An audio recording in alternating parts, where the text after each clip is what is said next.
Kita sering terbaca atau mendengar kepentingan gaya hidup sihat di kaca televisyen, majalah atau di radio. Ada yang berkata amalan gaya hidup sihat bermula dengan pemakanan yang sihat. Ada juga menyentuh soal senaman dan fizikal. Tidak kurang juga menyarankan kita mengelakkan diri daripada tabiat dan pemakanan yang kurang sihat. Untuk memulakan gaya hidup sihat, kita perlu melihat kepada pelbagai aspek seperti penjagaan makanan, kesihatan mental dan aktiviti fizikal. Tahukah anda bahawa 1.7 juta individu di Malaysia kini hidup dengan ketiga-tiga faktor risiko utama, iaitu diabetes, hipertensi dan kolesterol tinggi. Maka, inilah masa terbaik untuk kita mula menjaga kesihatan diri bagi memastikan kita dapat menikmati kesejahteraan hidup yang diimpikan sepenuhnya. Ayo, mulakan gaya hidup yang sihat dengan mengamalkan 6 amalan ini. Melangkah dengan gagah menuju medan wira, semangat yakinkan menyela. Oh, bersama mencapai cita-cita, usaha dan berjaya demi nama Malaysia. Keep it up and don't give up, we're the best so let's not stop, we can make it to the top. Gagah melangkah menggapai cita, tabah menghadapi cabaran, bersatu teguh bercerai roboh, bersama capai kejayaan. Oh, jiwa membara, takkan pudar semangat wira, genggam semangat juara,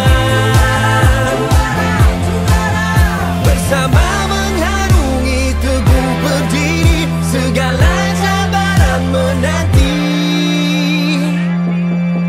Bersama mencapai cita-cita, usaha dan berjaya demi nama Malaysia. Keep it up and don't give up, we're the best so let's not stop, we can make it to the top. Gagah melangkah menggapai cita, tabah menghadapi cabaran, bersatu teguh bercerai roboh, bersama capai kejayaan.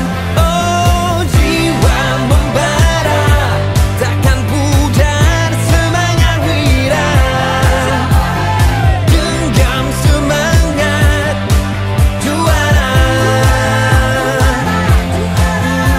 Semua ini pastikan terbukti, susah dan senang kita harungi, bersatu hati menggapai mimpi. Gagah melangkah menggapai cita, tabah menghadapi cabaran, bersatu teguh bercerai roboh, bersama capai kejayaan. Oh, jiwa membara, takkan pudar semangat wira, genggam semangat juara. Kesimpulannya, kita berhadapan dengan pelbagai pilihan di dalam urusan harian. Membuat pilihan dan keputusan adalah sebahagian daripada proses kematangan. Kesihatan mempengaruhi aktiviti harian dan juga gaya hidup seseorang individu. Oleh yang demikian adalah menjadi tanggungjawab individu, masyarakat, komuniti dan negara bersama-sama menggembleng usaha untuk mencapai kehidupan yang sejahtera. Ingat ya, tiada istilah terlambat lagi bagi setiap orang untuk memulakan amalan gaya hidup sihat.